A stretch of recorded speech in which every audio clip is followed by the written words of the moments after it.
Pode iniciar? Sim. Pode. Página 83 do livro. Pois o que eu estava vendo era ainda anterior ao humano. Não, não havia sal naqueles olhos. Eu tinha a certeza de que os olhos da barata eram insosso. Para o sal, eu sempre estivera pronta. O sal era a transcendência que eu usava para poder sentir um gosto e poder fugir do que eu estava de nada. Para o sal, eu estava pronta. Para o sal, eu toda me havia construído. Mas o que minha boca não saberia entender era o insosso. O que eu toda não conhecia era o neutro. E o neutro era a vida, que eu antes chamava de o nada. O neutro era o inferno.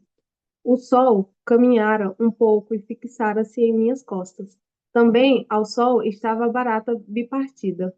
Não posso fazer nada por você, barata. Não quero fazer nada por você. É que não se tratava mais de fazer alguma coisa. O olhar neutro da barata me dizia que não se tratava disso. E eu o sabia. Só que não estava suportando ficar apenas sentada e sendo e então queria fazer. Fazer seria transcender. Transcender é uma saída. Mas chegara o momento de não se tratar mais disso, pois a barata não sabia de esperança ou piedade. Se ela não estivesse presa e se fosse maior do que eu, com neutro prazer ocupado, ela me mataria. Assim como o violento neutro de sua vida admitia que eu, por não estar presa e por ser maior que eu a matasse. Essa era a espécie, essa era a espécie de tranquila ferocidade neutra do deserto onde estávamos. E seus olhos eram insossos, não salgado como eu queria. Sal seria o sentimento e a palavra e o gosto. Eu sabia que o neutro da barata tem a mesma falta de gosto de sua matéria branca. Sentada, eu estava consis- consistindo. Sentada, consistindo, eu estava sabendo que se não chamasse as coisas de salgadas ou doces, de tristes ou de alegres, ou dolorosas, ou mesmo com entretons de maior sutileza, que só então eu não estaria mais transcendendo e ficaria na própria coisa.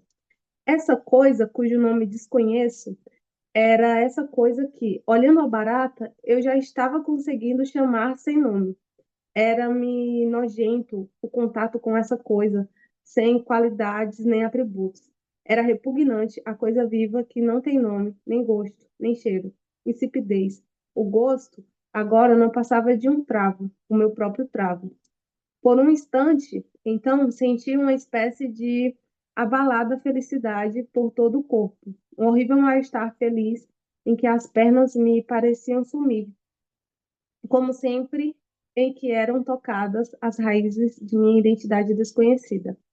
Ah, pelo menos eu já entrara a tal ponto na natureza da barata que já não queria fazer nada por ela.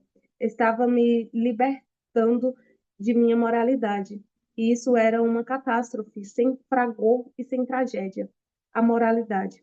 Seria simplório pensar que o problema moral em relação aos outros consiste em agir como se deveria agir. E o problema moral consigo mesmo é conseguir sentir o que se deveria sentir? Sou moral à medida que faço o que devo e sinto como deveria? Se de repente a questão moral me parecia não apenas esmagadora, como extremamente mesquinha. O problema moral, para que nós ajudássemos a ele, deveria ser simultaneamente menos exigente e maior, pois, como ideal, é ao mesmo tempo pequeno e inatingível. Pequeno se atinge, inatingível porque nem ao menos se atinge. O escândalo ainda é necessário, mas ai daquele por quem vem o escândalo.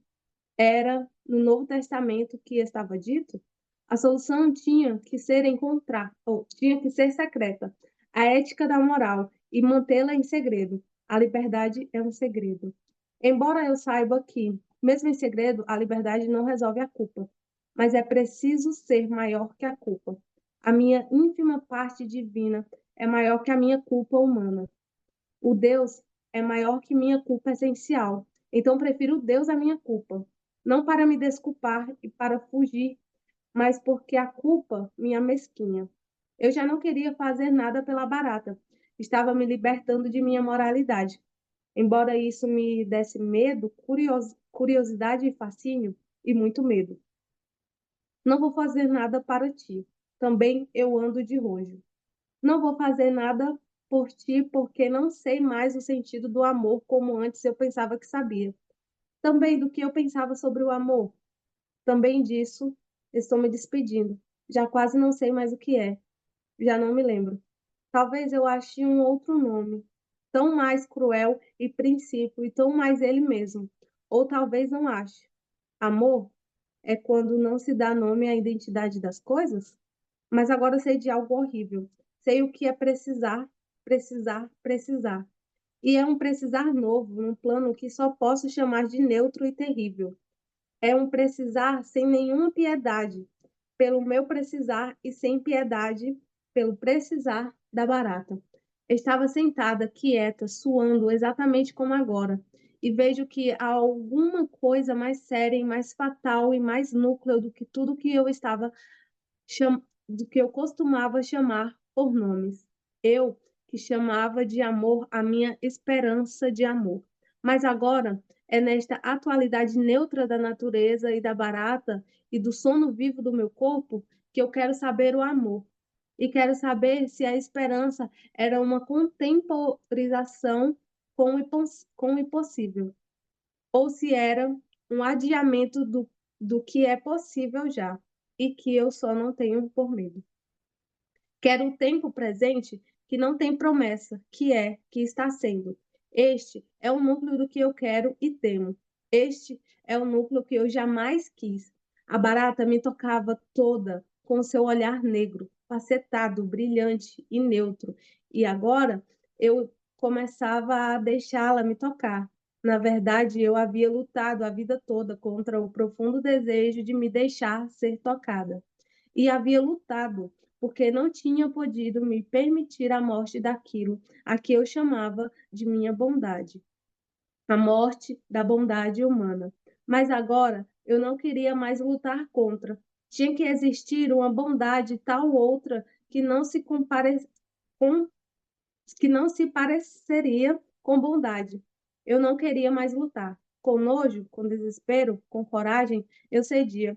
Ficara tarde demais e agora eu queria. Só naquele instante exato é o que eu queria? Não, senão já teria saído do quarto muito antes ou simplesmente mal teria visto a barata. Quantas vezes antes as baratas me haviam acontecido e eu me desviara para outros caminhos. Eu cedia, mas com medo e dilaceramento. Pensei que, se o telefone tocasse, eu precisaria atender e ainda seria salva. Mas, como a lembrança de um mundo extinto, lembrei-me de que havia desligado o telefone. Se não fosse isso, ele soaria. Eu fugiria do quarto para atender e nunca mais, nunca mais voltaria. Lembrei-me de ti, quando beijara teu rosto de homem. Devagar, devagar beijara, e quando chegar o momento de beijar teus olhos, lembrei-me de que então eu havia sentido o sal na minha boca, e que o sal de lágrimas nos teus olhos era o amor por ti. Mas o que mais me havia ligado em susto de amor fora, no fundo, do fundo do sal, tua substância insossa e inocente e infantil. Ao meu beijo, tua vida, mais profunda, mais insípida, me era dada. E beijar teu rosto era insosso e ocupado trabalho paciente de amor. Era mulher tecendo homem, assim como me havias tecido, neutro artesanato de vida. Neutro artesanato de vida.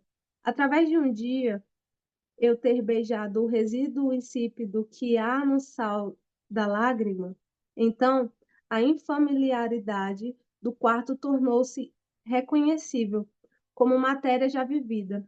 Se até então não fora reconhecida, era porque só fora insossamente vivida pelo meu mais profundo sangue insosso. Eu reconheci a familiaridade de tudo, as figuras na parede, Eu as reconhecia com um novo modo de olhar e também reconhecia a vigília da barata. A vigília da barata era vida vivendo, a minha própria vida vigilante se vivendo. Apalpei os bolsos do hobby, achei um cigarro e fósforos, acendi-o. Ao sol, a massa branca da barata estava ficando mais seca e ligeiramente amarelada.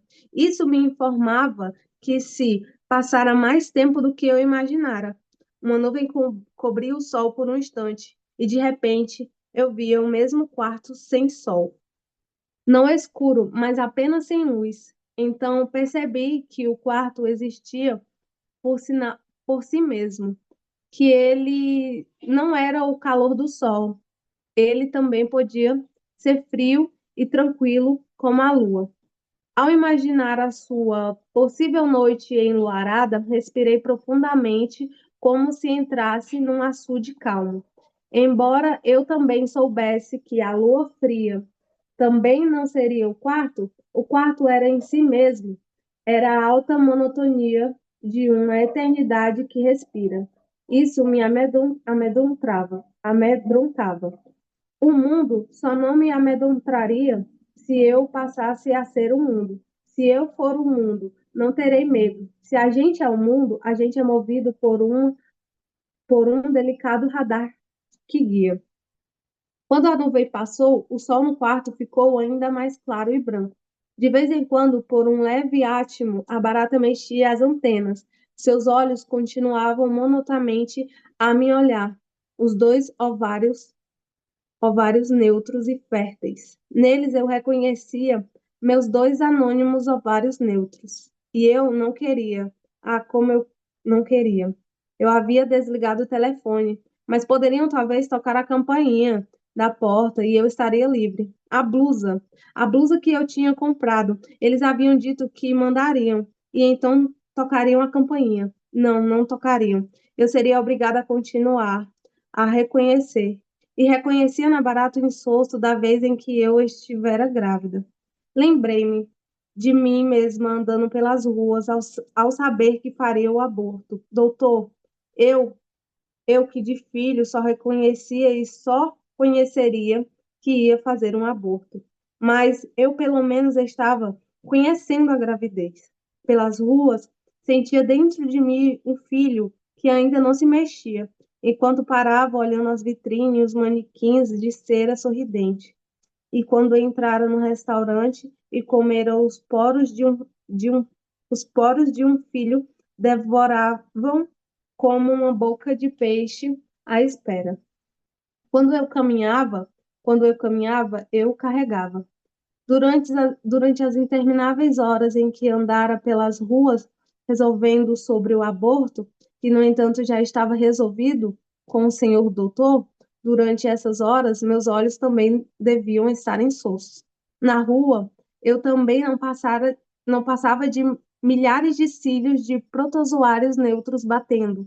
Eu já conhecia em mim mesma o olhar brilhante de uma barata que foi tomada pela cintura. Caminhara pelas ruas com os meus lábios ressecados, e viver, doutor, me era o lado avesso de um crime. Gravidez, eu fora lançada no alegre horror da vida neutra que vive e se move. E enquanto olhava as vitrines, doutor, com os meus lábios tão ressecados, como quem não respira pelo nariz, enquanto eu olhava os manequins fixos e sorridentes, eu estava cheia de neutro plâncton e abria a boca sufocada e quieta. Eu bem disse ao senhor: o que mais me incomoda, doutor, é que eu estou respirando mal. O plâncton me dava a minha cor. O rio Tapajós é verde porque seu plâncton é verde. Quando chegar a noite, eu ficara resolvendo sobre o aborto resolvido, deitada na cama com os meus milhares de olhos facetados espiando o escuro, com os lábios enegrecidos de respirar, sem pensar, resolvendo. Naquelas noites, toda eu aos poucos enegrecia de meu próprio plâncton, assim como a matéria de barata amarelecia, e meu gradual enegrecimento marcava o tempo passado. E tudo isso seria amor pelo filho? Se era, então amor é muito mais que amor. Amor é antes do amor ainda. É plâncton lutando e grande neutralidade viva lutando. Assim como a vida na barata presa pela cintura. O medo que eu sempre tive do silêncio com que a vida se faz. Medo do neutro. O neutro era a minha raiz mais profunda e mais viva. Eu olhei para a barata e sabia. Até o momento de ver a barata, eu sempre havia chamado com algum nome o que eu estivesse vivendo, senão me salvaria. Para, para escapar do neutro, eu há muito havia abandonado o ser pela persona, pela máscara humana. Ao me ter humanizado, eu me havia livrado do deserto. Eu me havia livrado do deserto, sim, mas também o perdera. E perdera também as florestas, e perdera o ar, e perdera o embrião dentro de mim. No entanto, ei lá a barata neutra, sem nome de dor ou de amor. Sua única diferenciação de vida é que ela devia ser macho ou fêmea.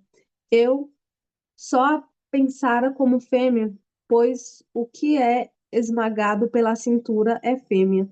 Apaguei a ponta do cigarro que já me queimava os dedos. Apaguei-o no chão, minuciosamente com o chinelo, e cruzei as pernas suadas. Nunca pensara que perna pudesse suar tanto. Nós duas, as soterradas vivas. Tivesse eu coragem e enxugaria o suor da barata.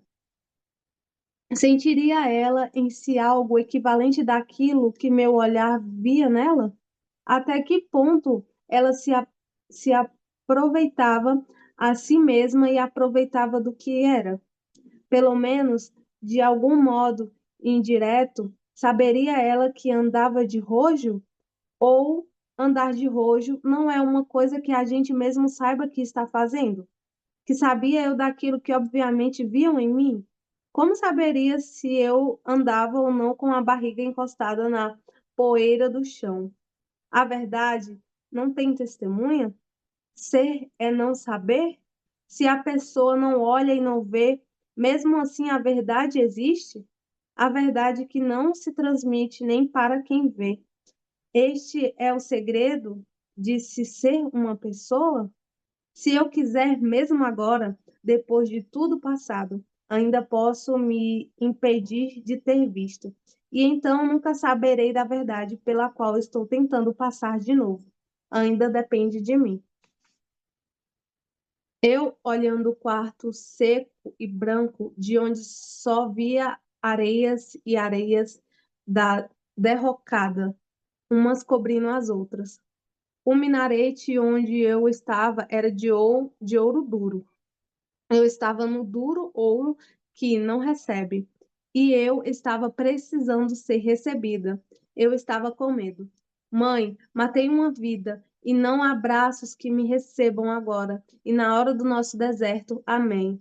Mãe, tudo agora tornou-se de ouro duro.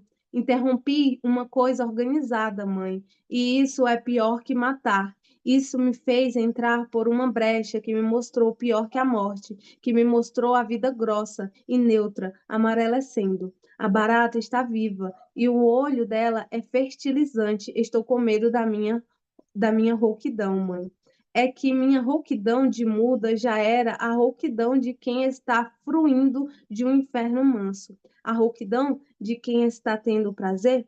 O inferno, o inferno me era bom. Eu estava fruindo daquele sangue branco que eu derramara. A barata é de verdade mãe. Não é mais uma ideia de barata. Mãe, eu só fiz querer matar, mas olha só o que eu quebrei. Quebrei um invólucro. Matar também é proibido, porque se quebra um invólucro duro e fica-se com a vida pastosa. De dentro do invólucro está saindo um coração grosso e branco, e vivo compus, mãe. Bendita sois entre as baratas, agora e na hora desta tua minha morte, barata e joia.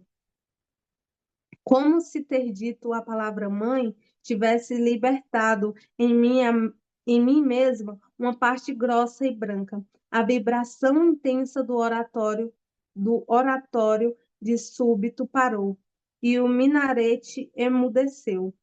E como depois de uma funda crise de vômito, minha testa estava aliviada, fresca e fria. Nem mesmo o medo mais, nem mesmo o susto mais. Nem mesmo o medo mais, nem mesmo o susto mais. Eu havia vomitado meus últimos restos humanos e não estava mais pedindo socorro. O deserto de Urmo estava à minha frente e agora o oratório recomeçava, mas de outro modo. Agora o oratório era o som surdo do calor se refratando em paredes e tetos, em redonda abóbada. O oratório era feito dos estremecidos do mormaço, e também o meu medo era agora diferente. Não o medo de quem ainda vai entrar, mas um medo tão mais largo de quem já entrou. Tão mais largo era medo da minha falta de medo, pois foi com minha temeridade que olhei então a barata e vi, era um bicho sem beleza para as outras espécies. E ao vê-lo, eis que o antigo medo pequeno voltou, só por um instante. Juro, farei tudo o que quiserem, mas não me deixem presa no quarto da barata, porque uma coisa enorme vai me acontecer. Eu não quero as outras espécies, só quero as pessoas. Mas, ao meu leve retrocesso, o oratório apenas se intensificara mais. E então fiquei quieta, sem tentar mais fazer um movimento para me ajudar. Eu havia abandonado a mim mesma, quase podia ver lá no começo do caminho já percorrido o corpo que eu havia largado, mas eu ainda o chamava por momentos, ainda me chamava, e era por não ouvir mais a minha resposta, que sabia que me havia abandonado já para fora do meu alcance.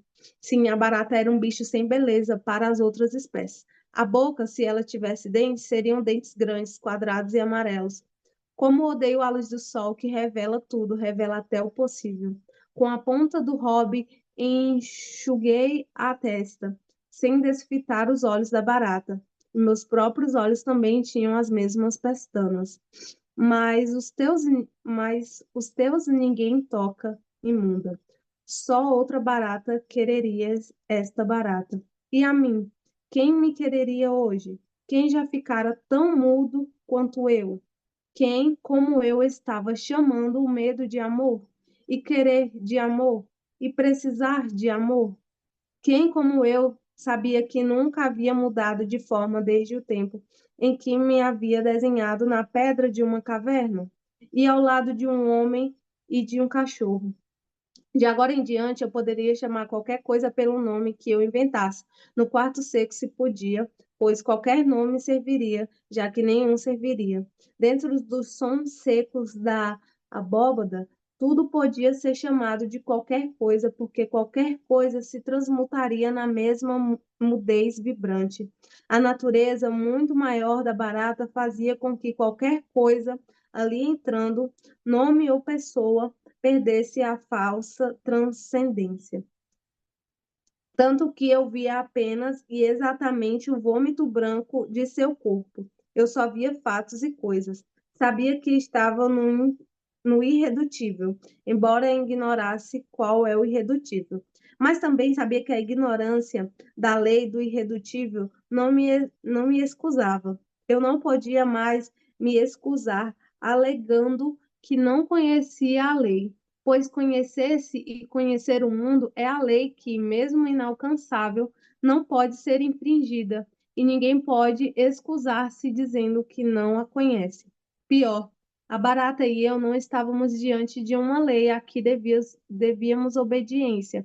Nós éramos a própria lei, ignorada a que obedecíamos. O pecado renovadamente original é este: tenho que cumprir a minha lei que ignoro, e se eu não cumprir a minha ignorância, estarei pecando originalmente contra a vida. No Jardim do Paraíso, quem era o monstro e quem não era?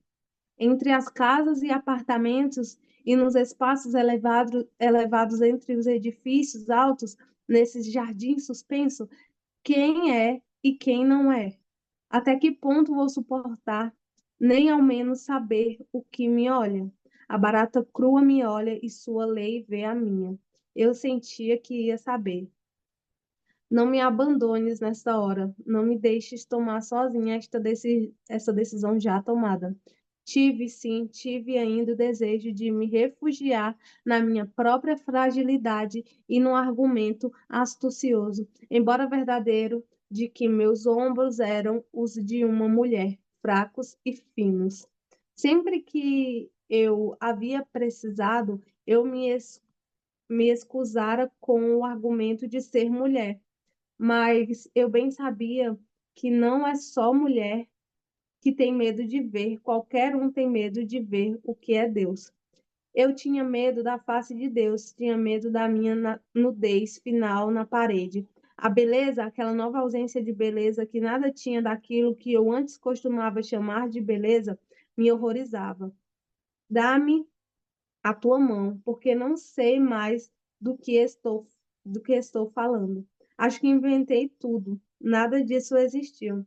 Mas se inventei o que ontem me aconteceu, quem me garante que também não inventei toda a minha vida anterior a ontem?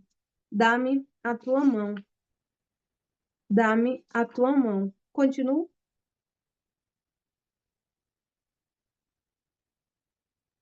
O que que vocês acham?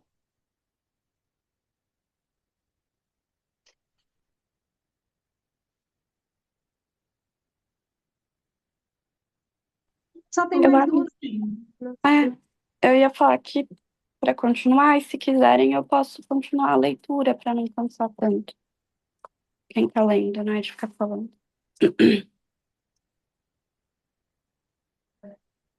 Pode ser, Vou continuar então, aí eu dou uma pausa na 99. Pode ser? pode ser. Dá-me a tua mão. Vou agora te contar como eu entrei no inexpressivo que sempre foi a minha busca cega e secreta. De como entrei naquilo que existe entre o número um e o número 2. De como vi a linha de mistério e fogo. E que é linha subrepetícia.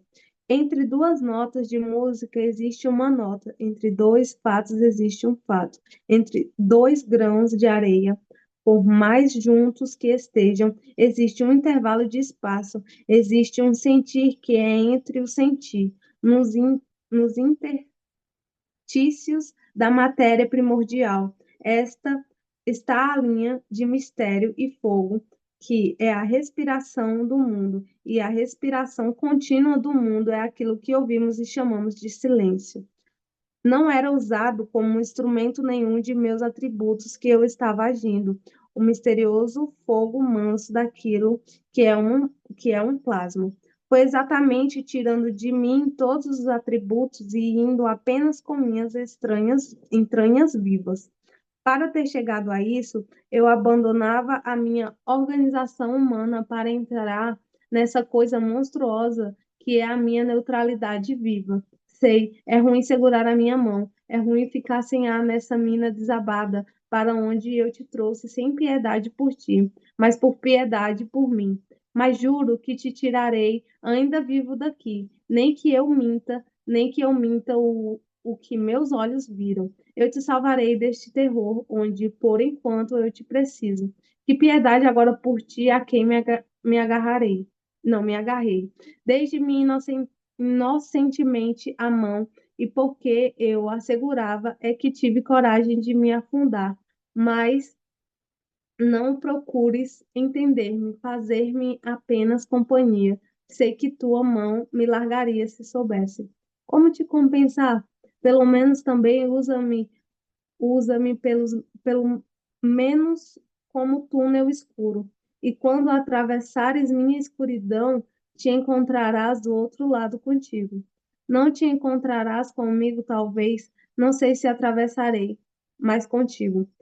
Pelo menos não está sozinho, como ontem eu estava. E ontem eu só rezava para poder pelo menos sair viva de dentro.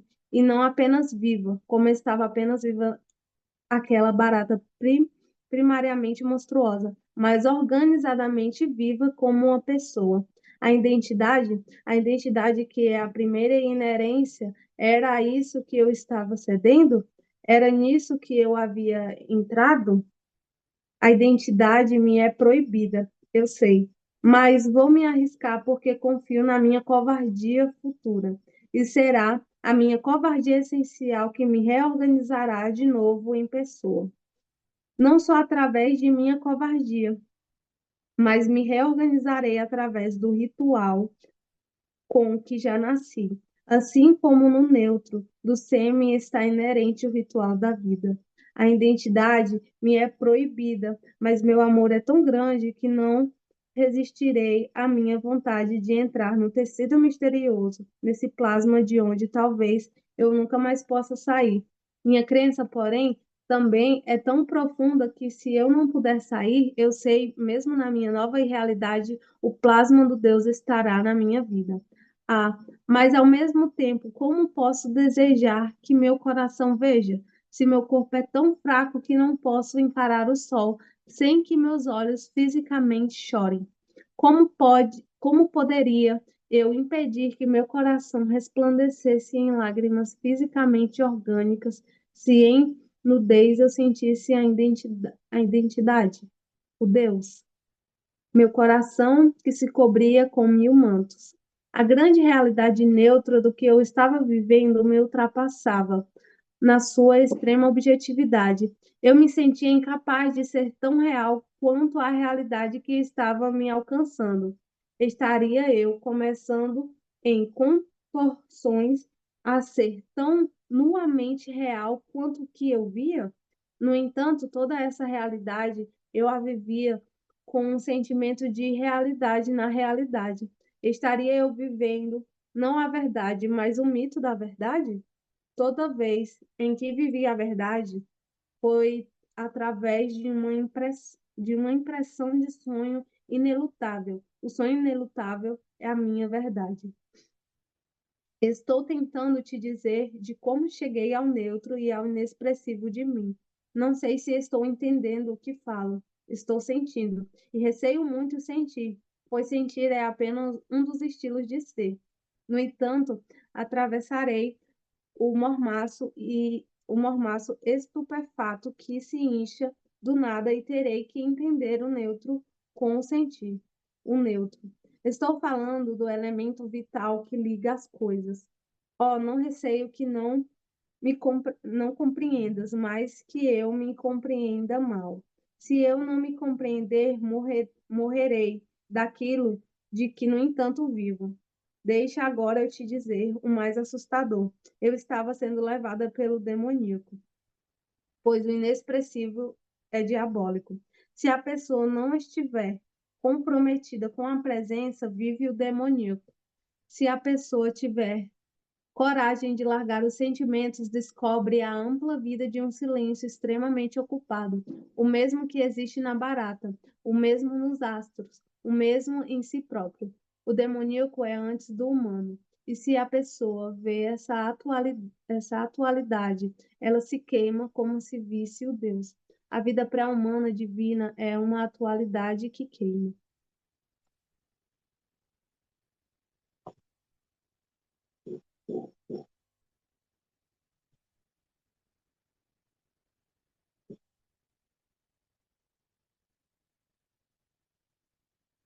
Quer que eu continue?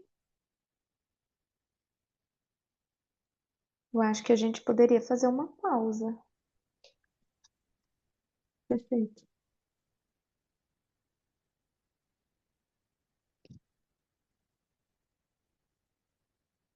Acho que foram muitas emoções, né? Essas partes. Parece que a cada leitura está mais íntimo e mais forte. Uhum.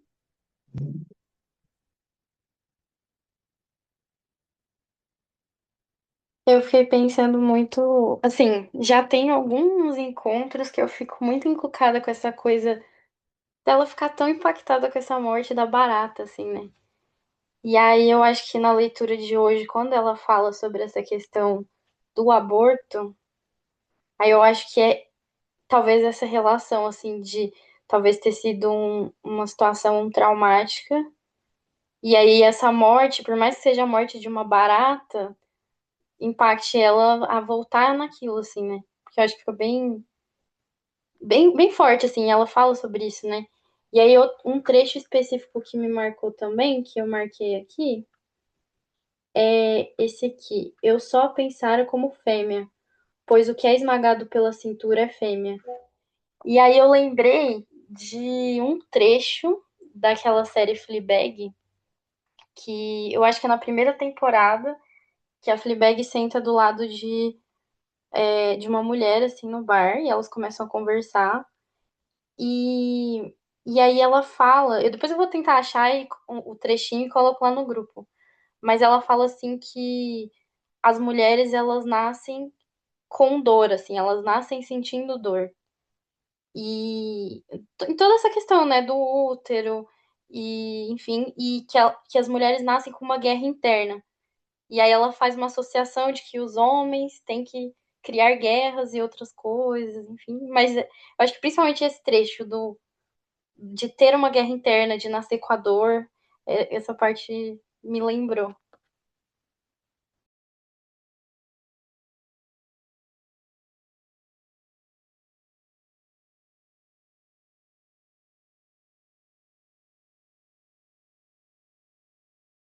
Tem uma coisa nisso sobre o porquê desse choque dela com a barata. Ela fala, né?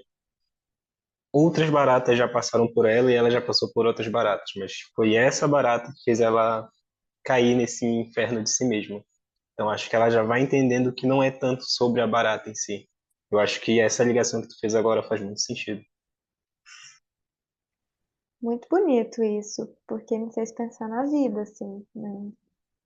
É, a gente, durante os nossos dias, a gente se encontra com muitas coisas, desde pessoas, conteúdos na internet, situações do dia a dia, mas não é todo acontecimento que nos atravessa de um modo tão impactante.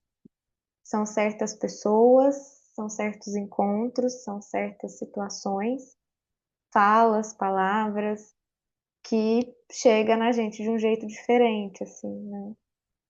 Eu acho isso muito bonito, né? Eu acho que a gente tem falado disso a alguns encontros também, que são esses encontros muito raros na vida, que são capazes de transformar, né? Assim, que faz com que aquilo que era antes, depois disso, passe a ser de outro jeito. É a epifania em Clarice, né?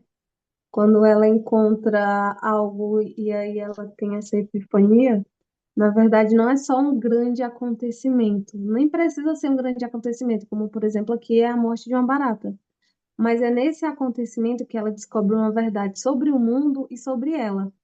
E Uhum. nesse caso, essa verdade sobre ela é essa questão que trouxeram por conta desse impacto que talvez a barata trouxe porque relembrou algo, algo primordial na vida dela, algo ancestral. E aí ela acaba descobrindo algo dentro dela que talvez ficou inibido por um momento por ela não ter tido uma experiência, assim, uma epifania. E aí finalmente ela descobre essa verdade. Uhum, uhum. É. Essa palavra epifania é uma palavra interessante mesmo, assim. Eu achei que para mim está na página 89, que ela coloca assim, daquelas figuras na parede, que no início do livro ela tinha uma ideia dessas figuras, né? Mas nessa altura do livro, ela escreveu, marquei essa parte, ela escreveu assim: eu reconhecia a familiaridade de tudo. As figuras na parede, eu as reconhecia com o novo modo de olhar. Que eu acho que também está contando dessa experiência transformativa que está sendo essa barata para ela, né? Que como a Alessandra falou, o Elielton, e a gente vem falando, eu acho, a gente não, eu, né? Nos últimos encontros eu vejo que é sempre isso que mais me toca. A capacidade que esse acontecimento, ela estar aberta a isso também, fez ser uma experiência transformativa. Eu realmente acho isso muito bonito, assim. Por mais que seja E ela faz questão de sempre trazer isso, é uma barata, é o imundo, né? No último encontro a gente ficou muito às voltas com esse imundo, esse nojo. Ainda é bonito, porque traz essa experiência diferente. Ela passa a ver de um outro jeito. Isso para mim eu acho muito bonito, né? Se tem uma coisa, e agora trazendo para a psicanálise, que eu acho que a gente busca, que talvez seria um dos objetivos de uma análise, é um novo modo de olhar, né? É poder sair da experiência de análise com um novo modo de olhar. Não se trata de ser um melhor ou pior, mas um novo, né? Porque muito do sofrimento tem relação com uma certa cristalização de um jeito de olhar, né? É quando a gente vê tudo e muitas coisas por uma mesma ótica. Às vezes até uma ótica que está trazendo sofrimento, né? Quando a gente está muito fixado numa articulação, ou fixado numa ideia, né? Num ideal que a gente nunca alcança. Isso traz muito sofrimento. E aí eu achei muito bonito, porque a gente está passando por essa experiência com ela, né? Essa é a sensação que eu tenho, que a gente está vivendo uma coisa muito transformativa junto com a GH. No caso, a gente é quem está dando a mão para ela, se é que é possível pensar assim, né? Mas enfim, falei muito, gente. Fiquei animada aqui.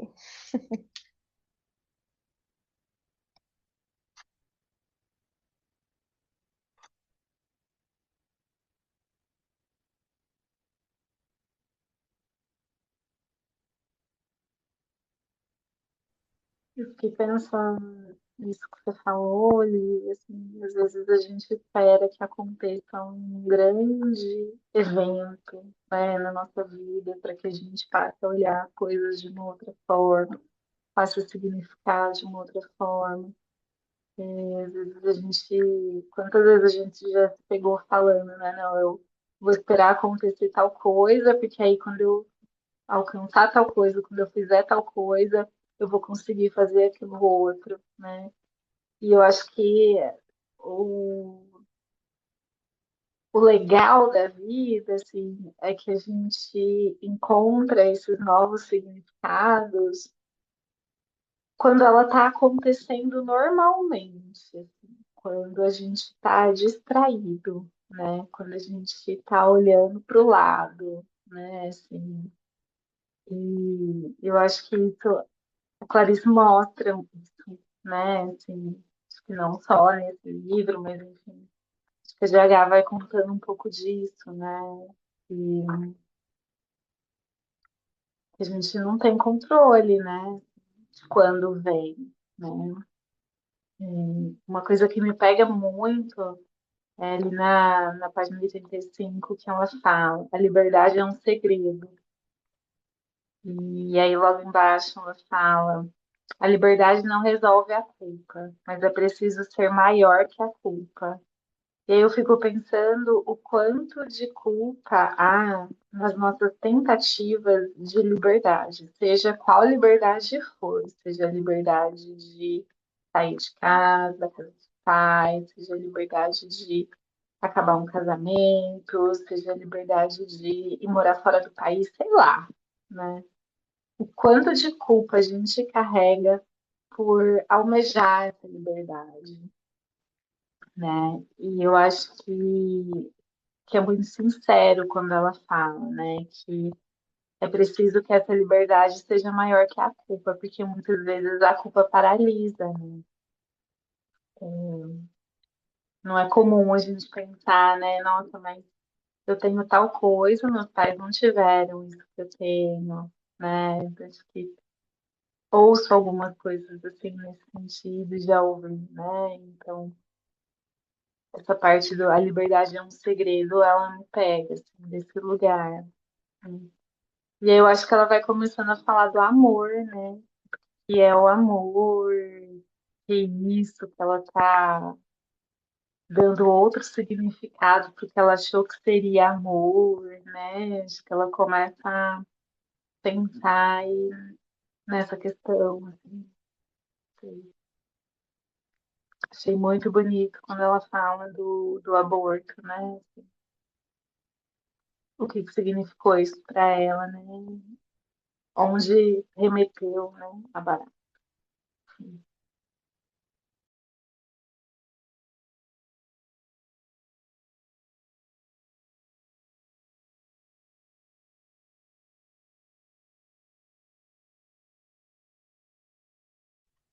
Eu acho interessante que depois dela relatar essa experiência do aborto, ela começa a falar com a figura de uma mãe.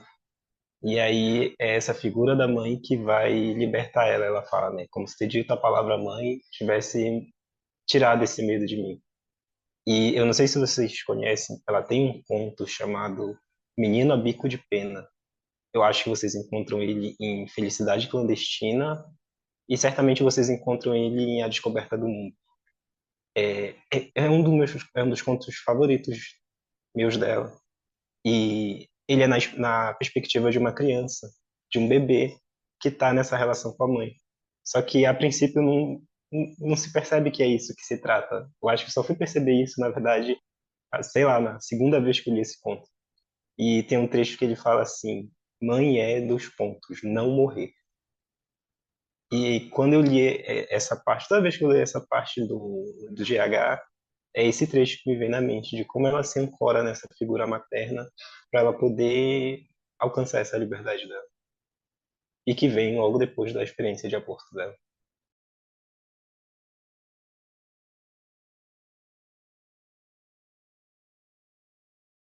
Menino a bico de pena? Lielton, só. Isso. Eu acho que ele está na coletânea Felicidade Clandestina. Mas se não tiver nessa, ele está na A Descoberta do Mundo, que é aquele maior dela, dessa coleção da Rua.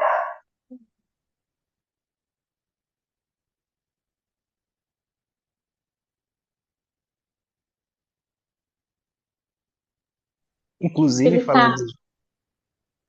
Pode falar. desculpa, pode.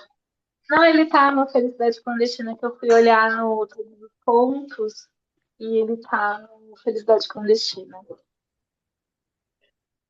Falando de referências, eu não sei, vocês conseguiram assistir o filme que mandaram lá no grupo?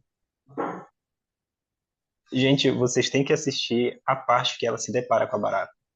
Eu acho que o filme deixou, assim, aquilo que a Clarice queria dizer, que era o horror de ter visto a barata, o filme conseguiu traduzir. É muito bom.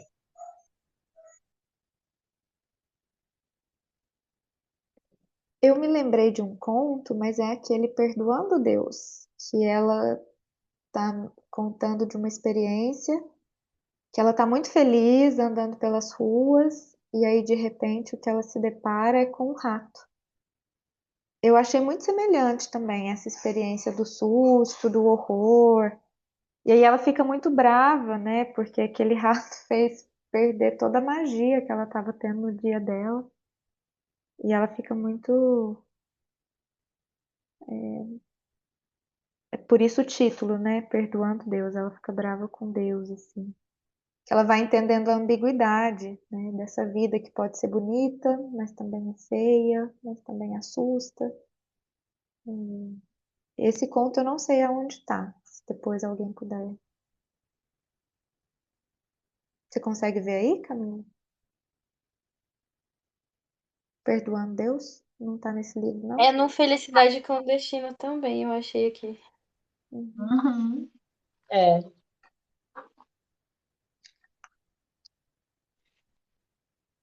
no Felicidade Clandestina. Quem sabe a gente lê os contos da próxima, né? São pequenos. Eu tô anotando todas as referências. Depois a gente pode fazer uma votação, não sei, colocar aqui para todo mundo decidir, né?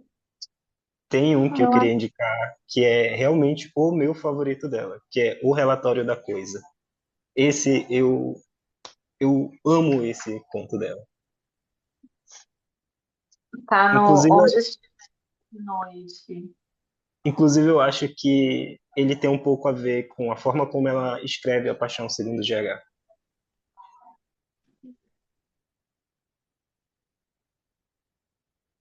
Beatriz, você ia dizendo alguma coisa? Eu ia que, enquanto vocês falavam de todas essas referências, me faz perceber que a Clarice tem uma linguagem própria, né? Então, a partir do momento que você é um leitor assíduo dela, você começa a identificar estruturas, na forma de escrita dela, e aí você parece que você se torna parte daquele país chamado Clarice e você consegue falar todas as línguas com todos os sotaques que ela dispõe nesse incrível vocabulário dela. Então, são textos que se conversam entre si e formam bases para outros, né? Por exemplo, eu lembrei de Tentação, que é um conto que é uma menina ruiva em uma cidade de morenos, e aí ela tá no sol da tarde, de 2 da tarde, sentada na calçada dela, e ela se sente muito sozinha. E até então ela não tem ninguém, mas o sentimento de solidão mesmo vem depois que ela encontra um cachorro também ruivo, da raça Basset, e aí ela vê que eles se pertencem, porque são os únicos ruivos em uma cidade de morenos. E aí, a partir do momento que o cachorro vai embora, ela se sente totalmente abandonada. E ela não se sentia abandonada antes, mas ela encontra o cachorro e o cachorro está comprometido com a dona, assim como ela é uma criança e está comprometida com a infância dela. E aí ela se sente totalmente à parte do mundo de novo, que ela nem reconhecia esse sentimento. Mas a partir do momento que o cachorrinho vai embora, ela se sente totalmente solitária. Esse conto também é um dos meus favoritos. Tentação.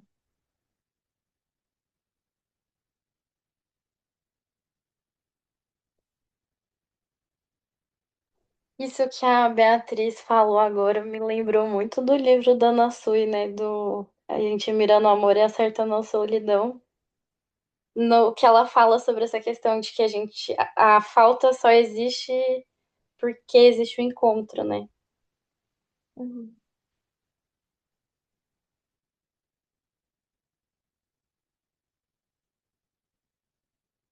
É muitas referências aqui, por aqui hoje, né? Isso também da Beatriz me fez pensar no estilo dela, né? Que ela conseguiu imprimir isso na escrita, o que eu acho que é uma tarefa muito difícil para os autores, né? Porque a gente vai entendendo que existe um idioma Clarice, um jeito Clarice de escrever, de ser, enfim. E que me lembrou que está na página 96 aqui para mim, que ela falou sobre o pecado. Pecado renovadamente original é este. Tenho que cumprir a minha lei que ignoro. E se eu não cumprir a minha ignorância, estarei pecando originalmente contra a vida. Eu achei bonito esse trecho, assim, que me fez pensar nesse negócio de sustentar, de bancar aquilo que é mais intrínseco dentro da gente, que às vezes a gente tem receio, medo de colocar no mundo, de sustentar, né, isso, assim, de algum jeito, sem muitas garantias, de não ceder ao seu desejo, é uma frase famosa no mundo psicanalítico, né? Fiquei pensando nisso. Mas achei muito bonito tudo isso que surgiu por aqui hoje. Queria agradecer a todo mundo que participou, a Beatriz, que hoje fez a leitura. Tá muito bonito de poder participar e estar aqui. A Alessandra também semana passada. Eu acho que eu esqueci de agradecer a Alessandra. Aí fica aqui o agradecimento. E é isso. Será que seguimos? Semana que vem, mesmo horário?